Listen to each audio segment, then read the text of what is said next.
Time to head to the United States for all the latest. Joining me live is Professor of Political Science at Cypress College in California, Peter Mathews.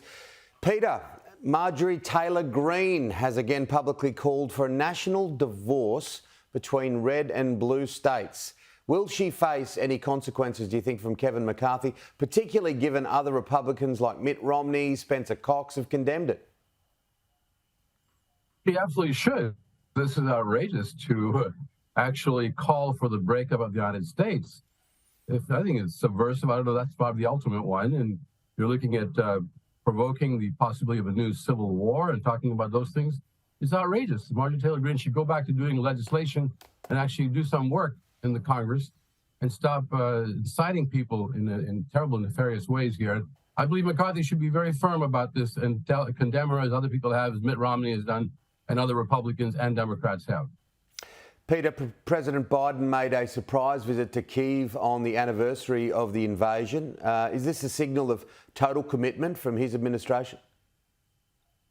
I think it was very symbolic. He was there to try to shore up the Ukrainian people themselves, who have been facing such devastating consequences with the war over this last year, trying to give them moral support, but it was also provocative. It was both bold and provocative. I think we should really work toward a peace solution now, and I believe the Chinese government of China has actually offered a 12-point peace plan that might be viable in some cases, and President Zelensky has actually said he will accept parts of that peace plan and work from that. So I think this is interesting that Biden went there. He went there for a purpose. It was also very bold on his part to do it. But it would have, hopefully, I don't think it'll really affect the military alignments on the ground of what's going on. And peace is the most important goal right now. He had plenty of praise, but he did have critics, and it's not surprising that Ron DeSantis from the Republican Party was one of them. He was critical of the visit, saying Russia's military isn't a great threat, as some believe, and he says the Biden administration's policy is a blank check. Well, the United States has already given Ukraine about $25 billion worth of security assistance right now in this last couple of years since Biden came to office, and that's a lot of money. On the other hand, it's something that Biden felt was important in order to prevent Ukraine from being overrun. And DeSantis has a point about whether or not Russia has been proven to be as strong as we thought it would be. It hasn't, and we know that. And DeSantis talked about NATO as well. So he's made some interesting and important points that are really important to debate and to come to a conclusion eventually on how to solve this crisis. A year has marked. A year has been marked in the battle, in the war, in the invasion, whichever way you want to define it. But the human cost is just extraordinary. Well over 100,000 people dead. Absolutely. In fact, it's a total tragedy that then Ukraine's infrastructure, the human cost and the physical cost of the infrastructure, which means it's going to cost a tremendous amount to rebuild it, and the suffering of children in Ukraine. You know, many of them lost their parents and vice versa. 8% of the Ukrainian population has fled the country in the last couple of years, or since the war began. 8% has fled the country. That's in the millions, about 4 million people. And it's a total human tragedy, and this should have been avoided at all costs, with, of course, security for Ukraine, as well as dealing with the issue of NATO and NATO expansion. That should have been done before the war started, as many of us had urged, but it's not too late now to regroup, and perhaps take up China on some of the proposals that she has made. In fact, I'd like to read to you the first two, if I can pull it up real quickly here.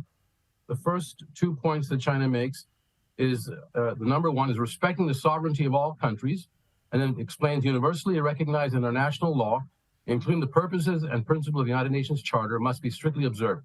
The sovereignty, independence, and territorial integrity, that's the key word. The sovereignty, independence, and territorial integrity of all countries must be effectively upheld. So in a sense, in putting this down here on paper, China is saying that there's got to be a resolution of the occupation of territories by Russia, and that has to be resolved peacefully. And the second point that's very important is abandoning the Cold War mentality. And it says that the security of a country should not be pursued at the expense of others. The security of a region should not be achieved by strengthening or expanding military blocs. That's dealing with the issue of the concern that Russia had about NATO coming right to its border with Ukraine, putting in their constitution that they would do it. So these things have to be worked on right now after the tragedy of 1 year of loss, tremendous loss, especially on the Ukrainian side. Yeah, I think that there's a lot of hope from a lot of parts of the world to see resolution in that part of the world. Now, Domestically back in the US, this is an interesting story. Kevin McCarthy turned over thousands of hours of surveillance footage of January 6 to Fox News host Tucker Carlson. What's his aim, do you think, in doing this? Why did he do that? Because if he was going to release it, he says he wants to bring about public scrutiny, in other words, transparency, by releasing this information and these videos. But he should have done that to all the news sources equally, not just to one person in one network. And we question that. Also, what about the security issue? What about the issue of exposing all of where the various cameras are, where the security apparatus and people are there to protect the members of Congress? You're exposing that to some nefarious forces possibly that could actually use that to their advantage to threaten the security of Congress itself. So I don't think it was a very good move, especially the way he did it, just releasing it right to Tucker Carlson as part of the bargain. It's part of a bargain that Matt Gaetz had demanded that should be released in order for Speaker McCarthy to get Matt Gaetz and the extreme MAGA vote to put him as Speaker. That was, to me, that's not acceptable in a sense.